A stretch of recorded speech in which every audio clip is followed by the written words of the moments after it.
Welcome to the Center Mid Philosopher. This episode is brought to you by Augustus Royale Fashion. Life's not black and white, it's gray, and gray is beautiful.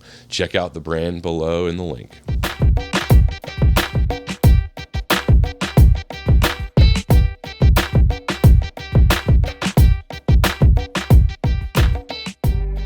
Hey soccer fans, you've got this week's episode of the Center Mid Philosopher. Today we're going to have Will Hesmer joining us. He's a Wake Forest Hall of Famer, former decorated goalie for the Columbus Crew, first team All-American, first round draft pick, and a personal friend and a guy I used to play with and against. Just a great guy. But before we get him on, wanted to dive into a couple of the craziness over the weekend in the world of soccer. Zach, I don't know if you happened to catch the Espanyol fans rushing the field to literally chase the Barcelona players into the dressing room after Barcelona was celebrating pretty aggressively on their own field for winning the league title. Did you happen to catch that? It's crazy. I did catch that. It's people take their soccer, there's like gangs associated with soccer clubs, like in England and Spain and everywhere else. I did catch that. It's crazy, man. Crazy. Yeah, well, it was weird because it was a particularly insane weekend because there was a lot of that all over the world, actually. There was one. This actually wasn't an angry mob, but it was AC Milan. There's a really cool image of their entire team confronting their ultras after a 2-0 loss. Because that team was already relegated, so they were at the bottom of the... Yep, I did see that as well. Hot on the heels of the loss to Inter in the Champions League, and they were having like a powwow with the ultras to kind of say, hey, we're sorry, we get it. And so that was crazy. And then you had Ricardo Pepi's team in Holland, the Groningen, having to end the match 10 minutes in because their own fans threw smoke bombs onto the field as to protest their relegation. Some pretty crazy fan support all over the world this weekend. If you had to make an educated guess, you think he's the guy for the next World Cup cycle? You think it's going to be I'm going to botch his name, but I don't think he's switched internationalities yet, but Balagion, Arsenal loanee. I mean, do you think Pepe's the guy? Is it going to be someone out of nowhere? What do you think? I wish we could get him, but I'm now reading some stuff saying that England's making a real hard push at him here again lately. I mean, he spent that weekend in Orlando with going to Magic games, hanging out with celebrities. And again, maybe that's why Thierry Henry might be able to sway him if we hire him, but I don't know that we will. So Pepe, I can't believe he wasn't included in this last World Cup, honestly. I thought that was the most surprising admission, especially when you see who we brought. Mm-hmm. I thought he was the best guy in the run of qualifiers. Mm-hmm. Typical 9, right? Like, kind of looks and plays the part, hold up play, lone man up there. I thought that was the only grueling omission from what the team needed personally. Yeah, we could have used him, and I do like Josh Sargent a lot, but he's great for playing it into him, and he can hold it and then dish it out. And I do like Josh Sargent a lot, but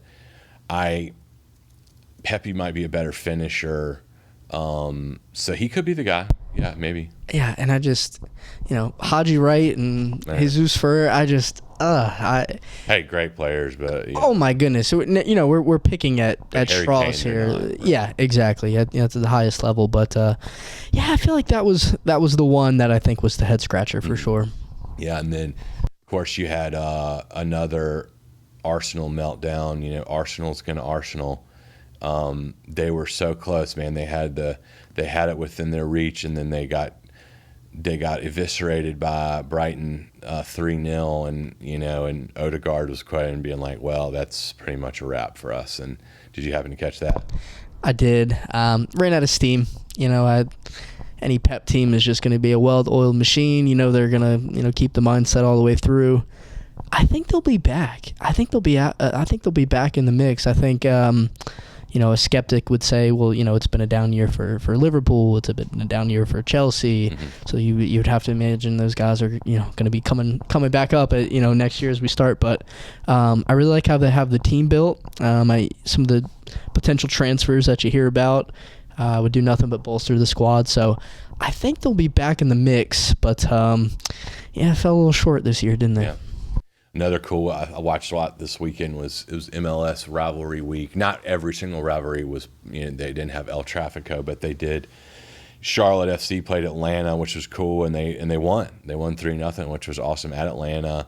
A lot of great young players made their debut. Caden Glover for St. Louis made his senior team debut for St. Louis FC. You've got Kremashi down in Miami continuing to do well, and he's sort of a dual. Argentina's making a real run at him, but he came up through the Inter Miami Academy. So, and then you got Tolkien up in New York Red Bulls that are some really big clubs are thinking about making a splash for him. I think he's maybe 20, and he's a great player. He's got the best hairdo in the game of soccer right now. So it is cool to see. I continue to watch and appreciate and be encouraged by how many young players are not just in the academy system, but are starting to make it to the full senior squad at 16, 17, 18, 19, 20. And that's a bright, I think the future looks bright for us. Yeah, I agree. I think, Pulisic was the first young guy to really make a stand in Europe. Now there's, I would imagine around 25, 30, throughout the ranks or potentially links. Maybe this is a whole different topic for a whole nother show, but whoever's doing that MLS scheduling, me and my buddy were talking the other day, I think they could do a little bit more to take that person that watches international soccer and Premier League and all that sorts, and if you got 4 games going on one time, how am I supposed to watch all of them at the same time? But anyway, maybe that's a combo for another day.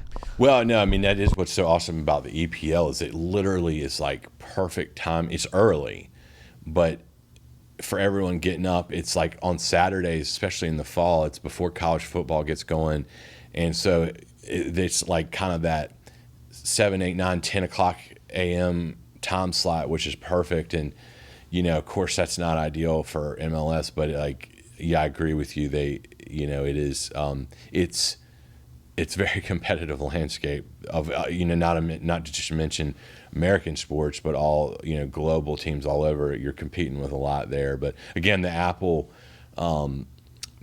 subscription that MLS has got going is a really cool way to see a lot effortlessly if and when you can. So I encourage viewers and listeners to check that out. But I believe we got Will Hesmer here joining us here momentarily. So let's pan over to him.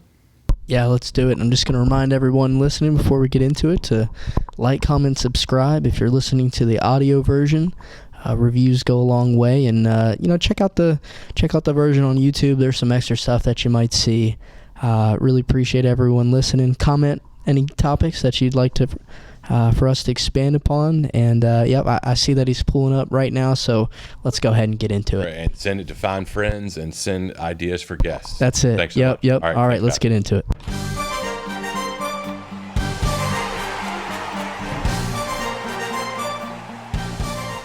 All right, ladies and gentlemen, welcome to this week's episode of the Center Mid Philosopher. We've got a special guest today, Will Hesmer, a local North Carolina legend, hailing from the great town of Wilson by way of Raleigh, former Jamestown Jammer legend, Wake Forest Hall of Famer, All-American, top first-round 17th draft pick in the MLS, 100 career starts, played with and under some of the best goalies of all time, Tony Meola, amongst many others, and really was a legend at the Columbus Crew, where he really made a name for himself. And that, I believe that was kind of your real home. Is that right, Will?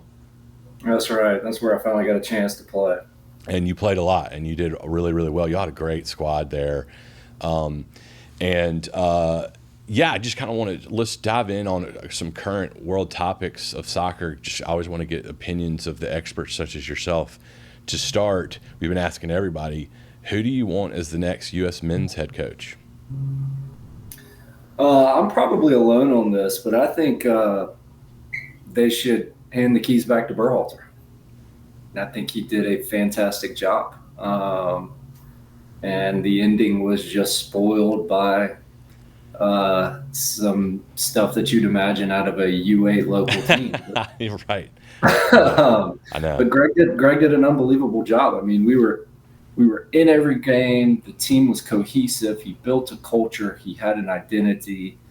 I think if he could get another 4-year cycle with this young group of players, not my call, but that's what I'd like to see. Yeah, I'm pretty sure I'm right there with you. My second choice might be, when again, do you think that the coach needs to be American? I'm biased there. I would prefer an American. I just think historically, again, there's data to support both sides. There's just something about having an American lead your country. I mean, just having your own nationality lead your national team, I think, just gives you a little extra oomph that's obviously not in the spreadsheet. Yeah, I mean, again, we've talked about this a lot, and I sound like a xenophobic person because I'd love to have Mourinho, or I'd love to have Ancelotti, or but I just feel like we have such a unique culture, and especially unique to sports, that you just have to understand the landscape. And it's because Klinsmann, I wanted him to be the coach more than anyone, but like, holy Lord, was that a misfire. And I just feel like there's a disconnect. There's just a uniqueness to the American ego, and the competitive landscape of sports, really, frankly. And soccer still feels it's come a long, long, long way since when you and I were coming along, but it still feels really entrepreneurial. Like there's a bit of a salesmanship to the position as well. Don't you agree? Definitely. I mean, a big part of the job now is as a recruiter. Yeah, right. So if you're an American, I would think that would help bleed out a little bit more when you're going to recruit these kids. Yeah. And plus, it's a grinder job. I mean, it's a big name. Is the big name really going to grind from a Guatemalan game and fly out across the world and go check out a second division English Championship League game and watch players or scout? I mean, it is a tough job. I would not want it. I do not envy the position. Yeah. Again, which is why Greg is that. I mean, Greg lives, breathes, eats, dies. I mean, it is soccer, football all day long. Yeah. Interesting. Yeah, I thought Greg was great. Have you ever met him? Oh, yeah. Mm-hmm. You know him? That's awesome. Mm-hmm. Yeah, no, he's great. And it was wild, the whole, the Reina versus Berhalter clash of titans there. I feel like they were both a little bit wrong there, but I would have to think the Reinas might. Where do you fall on that? Who was more the guilty party on that one? I mean, the Reinas, no doubt. Yeah. I mean, I feel for them. I know it's hard as a parent. You've built up in this big moment. I know as parents in a family, they've been through a lot. Yeah, I know. Losing a son. I mean, so there is very little judgment there, but in that moment, they were wrong. Yeah. And I just wish U.S. Soccer had to come out immediately and said, hey, listen, we're not going to try people for 40 years ago, the crimes that they may or may not have. Right. Crimes, right? I use that loosely. For a college boyfriend, girlfriend tiff, I mean, if we all did that in every industry, none of us would be working. That's right? That's a good point. I just wish U.S. Soccer had handled it a little bit better, but the media got a hold of it and it ate U.S. Soccer up with it, and they didn't have an answer and feel like they could make a comment. And in today's kind of CYA world, they had to form a committee and explore and make sure, nothing else was going on, which is understandable considering, especially when you dig into like USA Gymnastics World, et cetera. Sure. Okay, was this just a one-time event as 19-year-old college kids, or was there anything systemic that this kept going throughout U.S. soccer? So, I'm trying to see both sides of it, but I wish somebody within U.S. soccer had come out strong and said, "Hey, Greg, you're good here, and you're our coach." Yeah, I mean, you hit the nail on the head, especially with U.S. soccer. Like, where have they been in all this?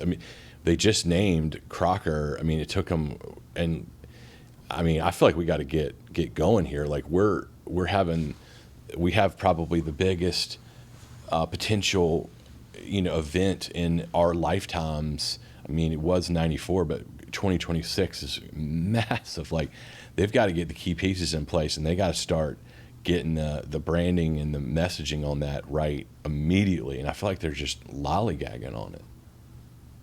Yeah, there's a lot going on within U.S. soccer, needless to say. Mm-hmm. And, Cindy Parlow-Cone, who's local here around here as well. Yeah, she's our president, fellow Tar Heel. Mm-hmm. It's an unpaid position. It has been an unpaid position. I can't imagine her workload for an unpaid position. So crazy. The amount of work that needs to be done at the U.S. soccer is just astronomical. And so I think she's come in. I think she's done a fantastic job from, the equal pay stuff, the women's, men's, all the collective bargaining, the lawsuits, et cetera. And I think she's trying to put us on a good path. Yeah, no, I love her. She's a stud. Well, and so we were speaking of U.S. soccer, and as it stems down, you and I are former, players of the old school club system. And again, you were on that ridiculously awesome Jammers team that you guys made it to the Nationals at one point, right?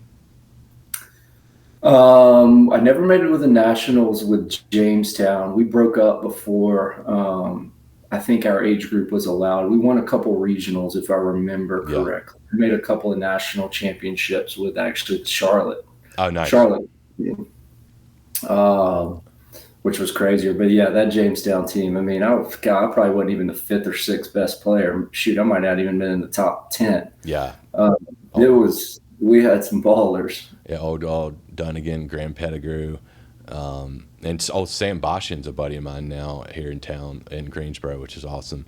And Clyde Sims just walked on water. Clyde could turn it on and dominate a game whenever he wanted. Yeah, I used to mark him back in the day when we would scrimmage you guys, and we had the advantage of being a year up, but y'all still took it to us, and I loved watching you guys. But yes, on the academy system now, we were just talking about we both have young kids, and I wonder what your thoughts are on the whole academy system now versus what we came up with. I certainly have plenty of my own thoughts, but I'll hand it over to you because I've follow you on Twitter, and you definitely have an opinion. Like point blank, will you have your kids participate in it within NCFC? They are. They're in it. Both of them are doing the NCFC Juniors program right now. Nice. They do a fantastic job. It's the only game in town, though. They are the only option if your kids want to play youth soccer. So, it's not a decision. It's a monopoly. Yeah, man. Again, they do a good job. They have great coaches. They have good leadership. But again, they're the only people who have the field space. They've dominated and locked up the field space. There's no other competitors that can really come into town. Again, they do a good job locally. I'm just not sure it's good for the entire ecosystem of U.S. soccer. Yeah, so I've said this a bunch, and so it's same with us with Fusion. Again, Fusion listeners out there, we had a wonderful season. My younger son, Henry, just had an awesome season in the junior academy as well, and it was really great, and it's gotten better. But I'm witnessing this a lot, especially with my older son, Jack, and he played in it as well. And it was hard when you and I were coming along, but it's pretty much impossible actually now. I think they've overcooked it. Like when you start getting to be 10, 11, 12, it's 3-4 practices a week. Like you cannot play baseball. You cannot play basketball. You cannot play football.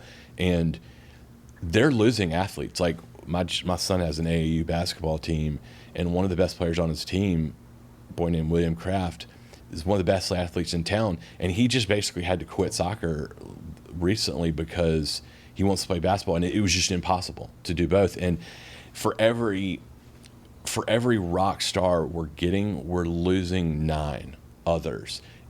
I mean, what are your thoughts on that? Yeah, I mean, I've got a lot of thoughts on that. I mean, take a step back. So looking back at our generation and the coaches we had moms and dads who didn't know anything about soccer. Right. I mean, nothing about soccer. They just ran us to death. They made a culture. Hey, team, rah, rah, rah. To today, now you have ex-players. Some good ones, right, that played and had a good history of the game and know the game very well, and a lot of not so good ones who did not play the game at a high level. This is I don't hate to say lower end of the totem pole, but this beats having a PE high school job, coaching job, right? From 9 to 5, dealing with a public school system. Hey, I'm just going to go coach soccer instead. So at least now we are getting true professional coaches other than moms and dads.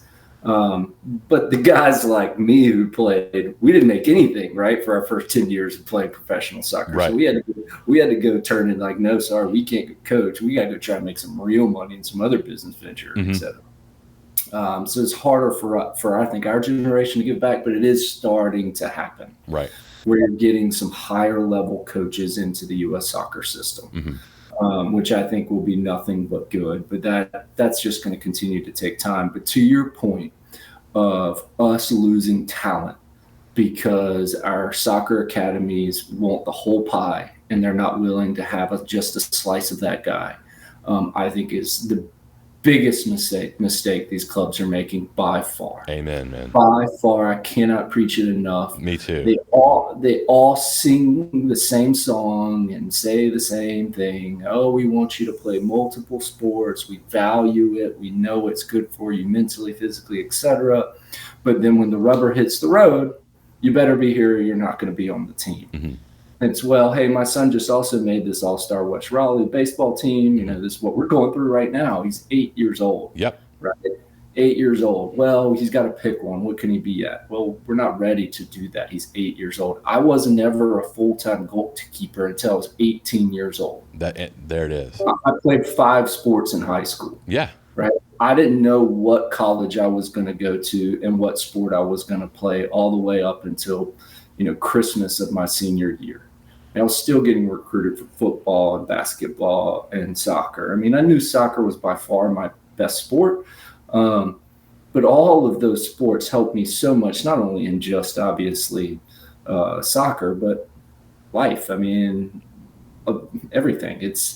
And so I'm feeling that right now. So obviously there's a little passion coming out on that, but I think you nailed it. The guys then will run.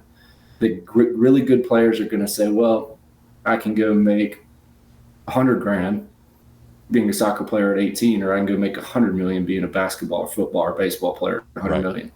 I mean, I hate that runs our country, but it does. And then what are they going to say? Mom and dad are going to say, well, maybe we're going to go play baseball or football today. Right. And then we're losing these phenomenal athletes. The second big piece is because of that commitment. The commitment is their number one. They're picking kids on who is more committed, who is showing up on time, who is showing up regularly to practice. And the kid who has a ton of talent, right, who maybe isn't showing up as much or working on the side, they don't want to develop that talent. They don't want to have to coach. They don't want to have to go make this, they'd rather have this committed kid who's going to listen and be coachable versus this superstar athlete that they can go mold into the next Thierry Henry. Or Edwin van der Sar, Peter Schmeichel. Instead, those guys are going to go play baseball or basketball. Yep. No, I mean, it's heartbreaking because literally there's a couple of teams, fusion teams, that are like getting into 7th grade now that were really, really good. And like just in the blink of an eye, half the team quit because they're being torn in too many different directions. And it's particularly brutal for like a Greensboro and Winston right now, which back in the day we used to really be good and could hang with Raleigh and Charlotte. But the population of Raleigh and Charlotte has doubled since you and I were kids, and so it's made it.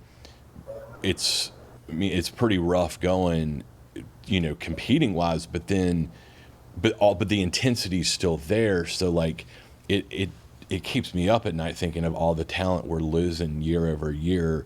And when you and I were coming along, like I chose soccer exclusively by high school, but in middle school I was still playing basketball, tennis, golf, like pretty, for school, like pretty competitively. And they're having to make that choice in third and fourth grade now, which is just preposterous. And the best thing about the American athlete is the American athlete, in that, like, you're the case in point. You played all these different sports, and it's what made you so good. And I think we've over Europeanified the system a little bit, which just doesn't translate to America. Like, I remember saying, mission number one for a lot of these coaches from age third grade to seventh grade should be for them to continue to fall in love with the game. Like, it should be, I mean, I know they need to be serious and train and stuff, but like, it should be fun. They should make friends. They should have camaraderie. And it's so individualized now. Like, they move players in and out all these other teams. And I mean, had it not been for camaraderie of my buddies and stuff, I probably wouldn't have made it all the way through to 12th grade. Because you get to high school and you start seeing, there's a lot of other distractions out there.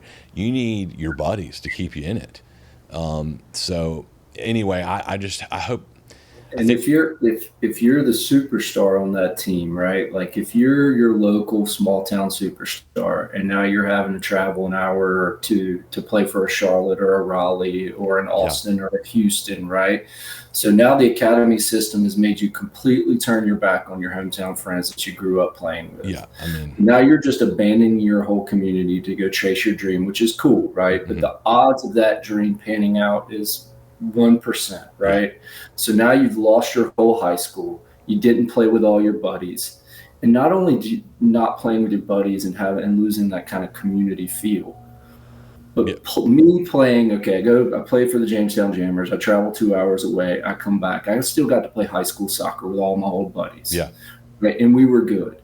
We had really good players, but I was the best player on my team. Mm-hmm. And everybody looked up to me. And I had to learn how to be a leader. Right. I had to learn how to show up when I want. I couldn't hide in any practice or game, right? Like I could do with the state team or regional team from time to time. I had a bad game, Logan would pick it up, Grant would pick it up, sure, whoever, right? Well, your high school or your local team, it's on you. Right. You show up that day and your buddies win. If you don't show up that day, you lose. So you feel that pressure, right, of what it's like to be the guy, even though you might not be the superstar at the next level. You learn how to lead. I mean, there was so much value in that the academies ripped out right at the beginning by eliminating the high school soccer. Yeah. Which again, I get. You're not getting the coaching, and it's not pound for pound the best development. But those intangibles were just completely overlooked that I think you see now or saw in the last cycle while we missed the cup. Yep. Right? I totally you didn't agree. have that leadership. You didn't have that bite. You didn't have that fight. I mean, from some, but not all. Well, and to your point, I mean, our club team, we were early days state champs, dominant, and then we kind of like late middle school, I guess for whatever reason, we kind of faltered a little bit. And I guess a bunch of us didn't hit our growth spurts in time or something. But then we got to freshman, sophomore year of high school, and everyone kind of rediscovered their love of the game, and we all ended up kind of being top dogs on our teams.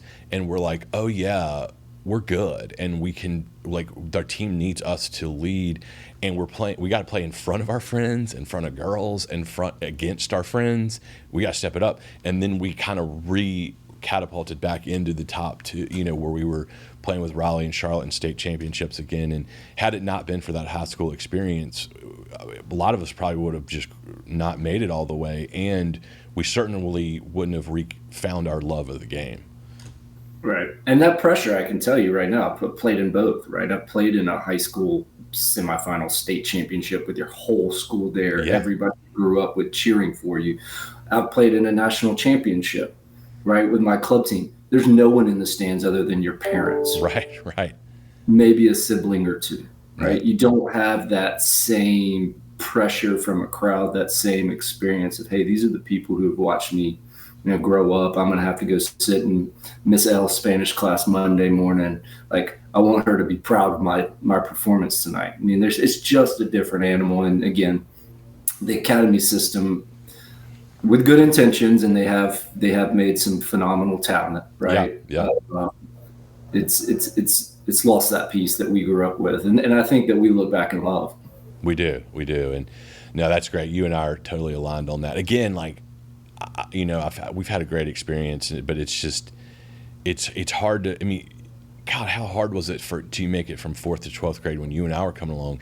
Now it's like, it's 1 out of 200 that are going to make it all the way, just from the commitment alone and the sacrifices you have to make. And so I just hate that. And I just think it's too much too soon, but hopefully we'll maybe find a middle ground in there. You mentioned the monopoly part of it too. It's one-stop shop, and I don't think that's the best way either, because you need alternatives that might suit other athletes a little bit better. And but anyway, we could keep going on and on that, but I appreciate your insight. Yeah, I mean, just to pick on MCFC, I mean, it's a pyramid, right? Mm-hmm. Like, they talk about the quantity, right? They're the biggest path to pro, biggest youth club, but they have way too many players that they know they can't serve, right? I mean, that's what all of these have to become to support that top. So I think the quality is kind of drowning. I think a lot of them are seeing that. And I think that will in itself, a little bit fall under their own weight. Yeah. You touched on earlier the early days of MLS and not making much money. And again, those that were, like myself, proud to have played alongside all you guys. And we watched you guys and rooted for you guys because you were ours that made it all the way. And you're heroes to all of us, that you and Logan and Eddie and Grant and, Clyde, and the list goes on and on and on. But do you have any kind of cool stories that illustrate the early days? You touched on like having to search for other sources of income and stuff. And it's just, those early days of MLS were so punk rock and so just like putting the airplane together as you're flying it. Yeah, it was crazy. First, I had to convince my parents that it was okay for me to go sign a $7,000 a year contract with no health insurance after they just paid full boat. I think maybe half boat for a Wake Forest education. Yeah. So they weren't too happy about that. Plus, I had just gotten very badly injured my last game at Wake. I mean, I was in the hospital for almost a month with compartment syndrome. And so they were like, are you serious? You really want to do this? I just won these scholarships from the ACC and NCAA. And then, the whole goal was I was going to go back to law school. No desire to be an attorney, but my dad had convinced me I needed a JD just to walk the street. Sure. As one does. But I wanted somehow, hey, give me a year or two to go chase this thing. I just want to, get a taste of it. Even making peanuts, I mean, it was worth every penny. I mean, I cannot, thank goodness there was no social media back there. I mean, we were completely irrelevant, right? Like, we'd tell people we played for the Kansas City Wizards. People would laugh at us like, what is that? Even when we got a crowd at Arrowhead, there was no one there because it's so big and cavernous, right? Like, sure. Okay, we announced attendance of 20 grand. I'm sure they inflated that. But yeah, we were all coaching on the side. I mean, the Chris Kleins and Jimmy Conrads and Preckies and Josh Wolfs and Tony Miolas. I mean, they were making, good money, good living, but, I couldn't even afford to go to a Chipotle with them, right? I'd go home and have to make my own can of beans and burrito. It was, but it was good for me. I mean, it was a great way to start off as a 22-year-old in the working world. Learn quickly how to budget and make ends meet. You played with such an awesome group at Columbus, like some of my favorites, man. I mean, Eddie Gavin, I was such a huge fan of him. Chad Marshall, Frankie Hayduck. I mean, you talk to me about who were some of your best buds on that team, and who did you love playing with the most? Like, who was some of the ones that were there ever any of them that you just stopped and were like, man, this this is awesome. This guy's really, really good. I love hearing stories of guys like that I've watched as a fan. Yeah, all of them. I mean, truthfully, when I got in the locker room at Kansas City after getting drafted, I mean, the roster, our 2004 roster, we lost an MLS Cup final to DC, which was just bogus. I mean, we should have won that game. I think we tied for Supporter Shield. We won US Open Cup. I mean, that roster was unbelievable. From old guys to young guys. I mean, 23 dudes that were just unreal. And, you know, you're, as a rookie going in there, I mean, Tony Meola was my idol as a little kid, right? Yeah. Like I had Tony Meola goalie gloves. I mean, and now I'm training with him, right, every day, and it's my job to take a spot. I mean, it was just so much fun. But in Columbus, to your question, I mean, Brian Carroll by far. I mean, he and I what a great player for 3 years at Wake Forest. I mean, this guy is the most underrated, you know, doesn't come off of anybody's tongue at all in thinking about that team. But as soon as we got him, I knew we had a chance to win. Yeah, he was awesome. I loved him. Unbelievable. Just does, again, he just goes unnoticed. He does all the dirty work that helps a team win. And then second, obviously, is Chad Marshall. I mean, that guy, I think he's the best American soccer player in the history of American soccer. That's awesome. Yeah, he's great. We just maybe had too much fun together, so maybe that's why I couldn't make it to his full potential. But that guy was a beast. I mean, he would eat anyone up. I mean, you know, 2-footed, is good with his feet. He was fast, obviously big, strong, good in the air. He could dominate a game at any time, and he did. And I mean, I owe a ring to him. He kind of speaking of the American athlete, he to me is like, I mean, that guy could have been a tight end almost. I mean, he probably could have been a wing forward. Like he just seemed like he was a phenomenal all around athlete. Yeah, a stud, great guy too, very smart. But again, I think maybe we had too much fun a couple of days, but that's all right. That's awesome. And you mentioned you just went back for a big reunion at the new stadium. I mean, how epic is that place? It's nuts.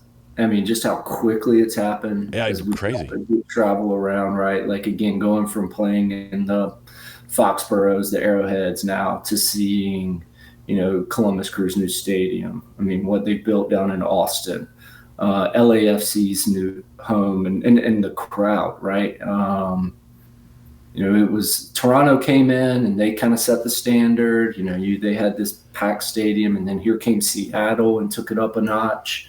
And then just like that, everywhere just exploded with not only these amazing facilities. I mean, the training grounds and the training practice facilities are more impressive than the stadiums. I mean, for example, we went back to the Crew training facility. They took my family off for this huge tour. We went in there. My little boys got to eat lunch with the first teamers, and they're going through and they're having lobster rolls, right? Wow. We didn't get anything. I think we had better than a can of beans. Right? We had Pop-Tarts we could go microwave. Maybe. Yeah, that's awesome. But you love to hear that. I mean, that's great that we're making strides, you know. Big strides. That's great. So yeah, I wish let's jump into the rapid fire. My favorite part. This will be fun.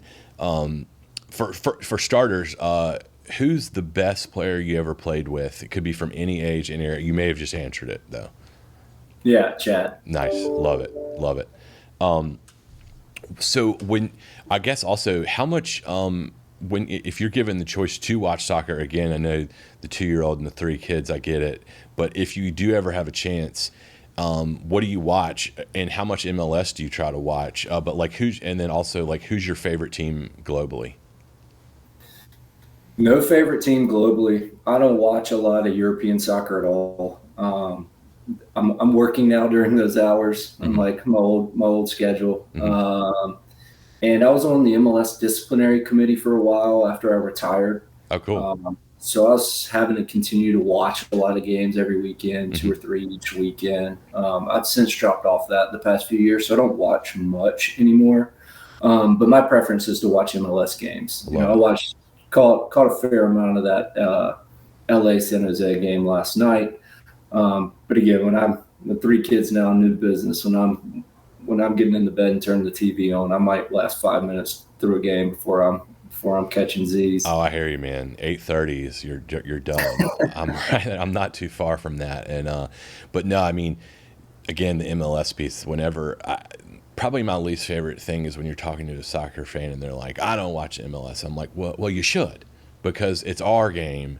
And and I also understand, like, when you and I were come along, I mean, you just watched what you could, which was not much of anything. EPL a little bit, then some Champions League, and but now it's incredible that you can watch almost anything and everything. And for anyone listening or watching, I really encourage you to do the Apple membership. It's awesome. They have documentaries on teams that's kind of like Hard Knocks-ish styles, and then they have highlights, and then I've fallen in love with that 360 program where they have like 5 games on at once with Sasha Kleshtin and Wright Phillips, and they kind of go in and out, and it's just awesome. You can watch all these great games at once. It's so killer. So, like, I highly encourage people to watch that. Well, and again, as the name of the show goes, you got a favorite center mid of all time?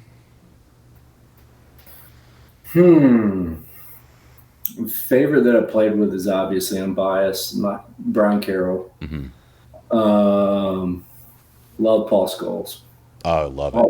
Hard not to like Paul Scholes back in the day. I mean, he just the Ginger Prince just got it done. He's one of my all-time favorites too, and it's interesting. A lot of people have been naming Iniesta and Xavi. Interestingly enough, Iniesta and Xavi said the hardest player they ever played against was Paul Scholes, and that's high praise right there.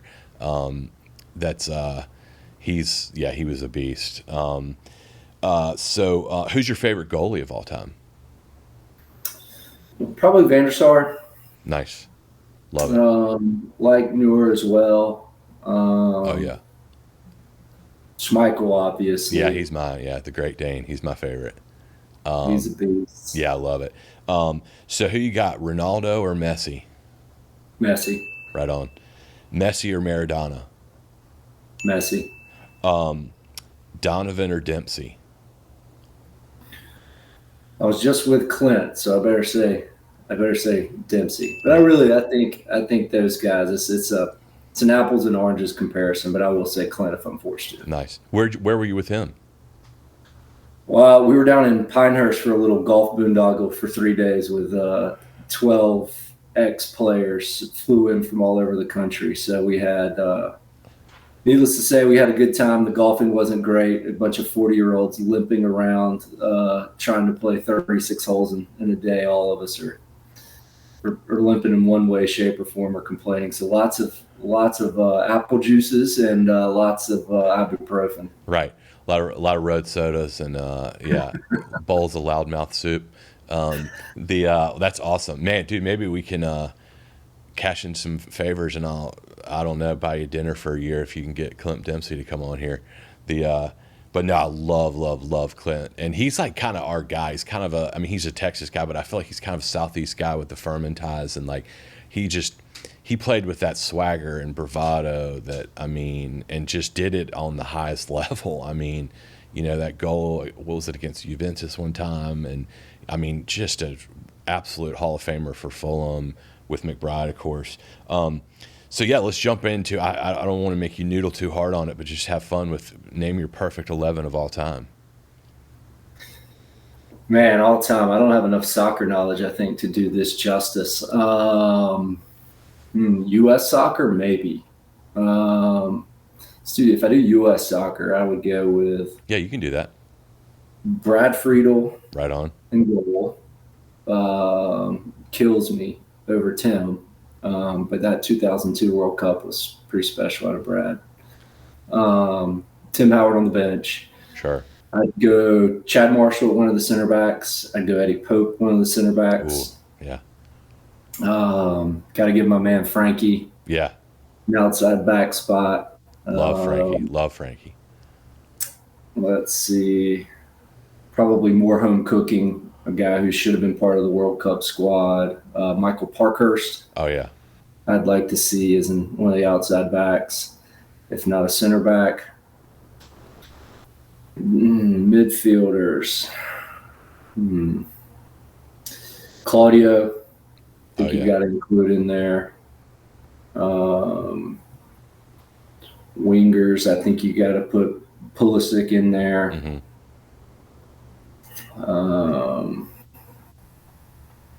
Let's see, who would I put on the left side? How about Beasley? Beasley. No, I probably would go with somebody with a little bit more attacking. I'd like to probably see more of a I used to love shoot. all. Eddie Gavin, another hometowner. Nice. Man, I He was love it. awesome. Justin Mapp. I mean, I Justin love Mapp was so Justin Matt. good. I Yeah. mean, obviously, you can tell my bias is these underrated guys that No, they were all. I love those guys. didn't get, I think, their shot, but I would have loved to have seen them compete against the best of the best on the highest stage. Mhm. McBride up top, I'd probably put him with Josie, Right and on. then Michael Bradley sitting in. Nice. Love it. Nice. Yeah. I loved Eddie Gavin's style of play. He was great. I feel like he was a little underappreciated, gone too soon, but he was like a wonderkind, right? I mean, he was a beast. And are you still keep in touch with him? No, Eddie basically retired the same time I did. Just retired early. Just said, "Hey, I've had enough." Mm-hmm. Quote unquote my prime, but I'm done with it, and moved to a farm. And basically was like, "I'm not going to talk to any of you guys ever again. Yeah. I am checking out." I hear you, man. You guys put your blood, sweat, and tears into it. And last question: favorite jersey of all time? That I wore. Sure. Man, I love the old Adidas Predator goalkeeper kit. Oh, God, it's the best. Loved it as a kid. Yes. Absolutely loved it. Love it. I think that kind of was the moment where I was starting to really enjoy, and realize that I was a little bit of a psychopath and was going to enjoy being a goalkeeper. Yeah, it takes a special kind, and right. you were the man for it. Well, hey, man, thank you so much. I hope you enjoyed it, and yeah, man, I might try to cash in some favors. Not that you owe me any at all, because you already did me a big one. See if we can get some of your equally famous rock star friends to come on. We'll send this to them, and maybe they're impressed. But hey, man, thank you so much. I really appreciate it.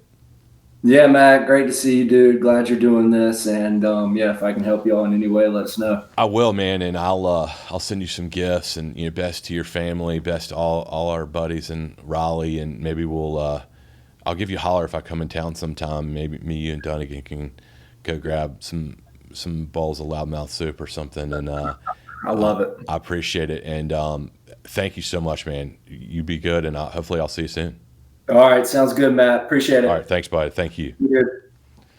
All right, folks, that was Will Hesmer. Thanks so much for joining us. Again, just this has been the center mid philosopher. Go out there, create beauty out of chaos, be a good team member, get stuck in, put good karma into the atmosphere, take chances, take risks, enjoy it, and lastly, put one on net. Thanks so much.